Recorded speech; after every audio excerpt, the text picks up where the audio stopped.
لكن قبل أن نبدأ لا تنسى الاشتراك بالقناة والإعجاب بالفيديو ليصلك كل ما هو جديد. هيا لنبدأ. في أرض العراق وفي مدينة الموصل كانت هناك بلدة تسمى نينوى.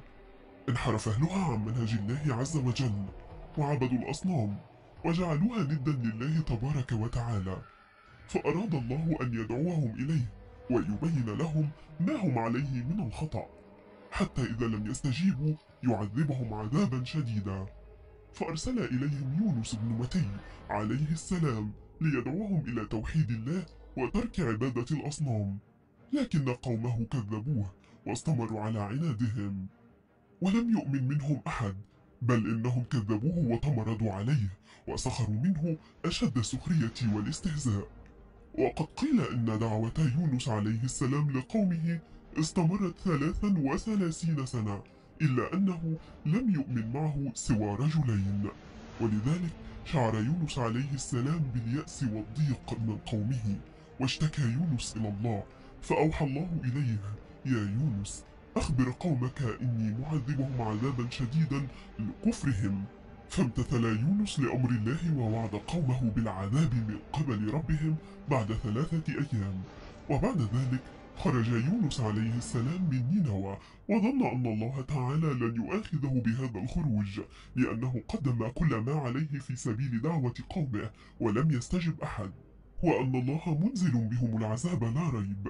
وحين خرج بدأ يحل على قومه بوادر العذاب الذي توعدهم فيه، فهلت السحب السوداء وغشيهم دخانها واسودت سطوحهم، فأيقن القوم أن عذاب الله تعالى آت لا مفر منه، فخافوا ووجلوا وبحثوا عن يونس عليه السلام ليهديهم طريق التوبة والإنابة، فلم يجدوه، فأتوا رجلا شيخا ممن آمنوا مع يونس فسألوه عما يجب فعله، فأرشدهم إلى طريق التوبة إلى الله تعالى، فجمعوا كبيرهم وصغيرهم وذكرهم وأنثاهم وحيواناتهم جميعا، ثم جعلوا على رؤوسهم الرماد ولبسوا المسموح من اللباس تواضعا لله سبحانه وتعالى، ثم أقبلوا عليه في هذا الحال في مشهد عظيم ضارعين له أن يصرف عنهم العذاب ويتوب عليهم، فكشف الله العظيم بحوله وقوته ورأفته ورحمته عنهم العذاب، ولم يشهد يونس عليه السلام هذا المشهد العظيم. قال الله تعالى: فلولا كانت قرية آمنت فنفعها إيمانها إلا قوم يونس لما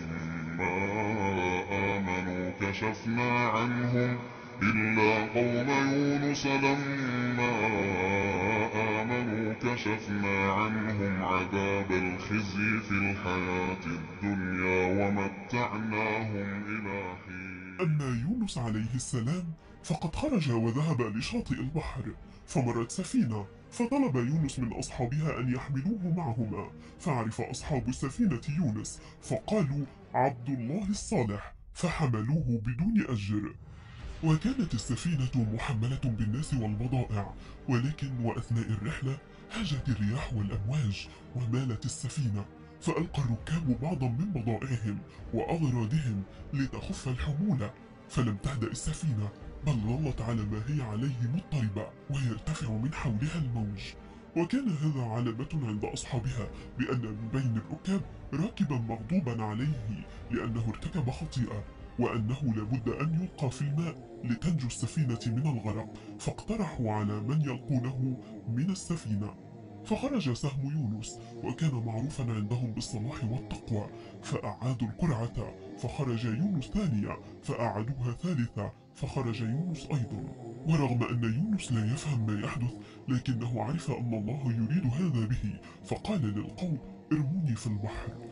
وتقدم يونس عليه السلام إلى البحر الهائج ليلقي نفسه إلى عالمه المجهول، فسقط في وسط البحر وتعالت الأمواج، وكان هناك حوت كبير في انتظاره أرسله الله خصيصا، وأوحى الله إلى الحوت أن يبتلع يونس دون أن يخدش له لحمة أو يكسر له عظمه، وابتلعته الحوت ومر من بين فكيه، فأصبح الهلاك وشيكا، ففي بطن الحوت لا يوجد نور ولا ماء ولا طعام، وأصبح في قربة وظلمة. وكان هذا ابتلاء من الله واختبارا ليونس وعقابا على خروجه بدون إذن من الله. قال الله تعالى: وإن يونس لمن المرسلين إذ أبق إلى الفلك المشحون فساهم فكان من المدحضين فالتقمه الحوت وهو مليم. وقد اختلف العلماء في قدر ما لبث يونس في بطن الحوت، فقيل أنه التقمه ضحى ولفظه عشيا، وقال قتادة: مكث فيه 3، وقيل 7 أيام، وقيل مكث في جوفه 40 يوما، والله أعلم كم مقدار ما لبث فيه. ولما ابتلع الحوت يونس ظن أنه قد مات، فإذا به يتحرك داخل بطن الحوت، فلما علم أنه لا زال حيا وما إن استوعب ما حدث له، حتى سجد لله عز وجل في بطن الحوت وقال: ربي سجدت لك في مكان لم يسجد أحد من البشر في هذا المكان من قبل. ثم بدأ يتأمل وهو في بطن الحوت الضيق المظلم، فسمع أصواتا غريبة، فأخذ يقول: ما هذا الصوت يا رب؟ ما هذا الصوت وأنا في قاع البحر أسمع صوتا غريبا، صوتا عجيبا. فأوحى الله إليه: يا يونس، هذا صوت تسبيح الأسماك بحمدي وبعظمتي. في تلك اللحظة استرجع يونس عليه السلام ما فعله، وكيف خرج من قريته دون إذن من الله، فعلم أن ما هو فيه إنما هو عقاب، فقال يونس: لا إله إلا أنت. تذكر أعظم كلمة: لا إله إلا أنت سبحانك إني كنت من الظالمين. ظل يونس على هذه الحالة صائحا صارخا يبكي ويستغفر الله، ليس خوفا من الموت ولكن خوفا من الله واعترافا بالذنب. زلزل صوت يونس بصدق توبته السماوات والأرض. كان يونس كثير التسبيح، قال: لا إله إلا أنت في ظلمات 3، في ظلمة حوت وبحر وليل مظلم بهيم. قال تعالى: لولا أنه كان من المسبحين للبث في بطنه إلى يوم يبعثون. فإذا بتلك الكلمات تصعد وتخترق السماء الدنيا، ثم الثانية، ثم الثالثة، حتى وصلت إلى الملائكة عند ربها، فسمعت الملائكة تلك الأصوات، صوت عبد معروف يقول: لا إله إلا أنت في مكان مجهول. فقالت الملائكة: يا رب، يا رب، صوت نألفه، لكن المكان لا نألفه، يخرج من مكان غريب. فقال الله عز وجل للملائكة: ألا تعرفون صوت من هذا؟ قالت الملائكة: لا يا رب، لا ندري. قال: إنه صوت عبدي يونس. قالوا: عبدك يونس الذي لم يزل يرفع له عملا متقبلا ودعوة مجابة؟ فبكت الملائكة لبكاء سيدنا يونس، فقالت: يا ربنا، تنزهت وتعاليت، هذا عبدك يونس نادما مستغفرا، ألا تنجيه يا ربنا بعفوك؟ فقال لهم الله: نعم، لقد عفوت عن عبدي وسأنجيه. قال تعالى: وذا النون إذ ذهب مغاضبا فظن أن لن نقدر عليه فنادى في الظلمات أن لا إله إلا أنت سبحانك إني كنت من الظالمين. فاستجبنا له ونجيناه من الغم وكذلك ننجي المؤمنين. ظل يونس في بطن الحوت لا ينطق إلا بالاستغفار، ولم تتوقف عينه عن البكاء.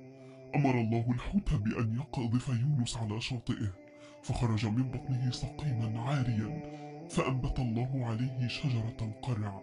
قال تعالى: فنبذناه بالعراء وهو سقيم وأنبتنا عليه شجرة من يقطين. وفي هذا قال العلماء: اختيار شجرة القرع كان لحكمة، أن أوراقها عريضة ستقيه من حرارة الشمس، وهذه الشجرة لا يقربها الذباب، فستحميه من الذباب، كذلك فثمارها تؤكل من لحظة نباتها نيئة، وحتى بذرها وقشرها يؤكل.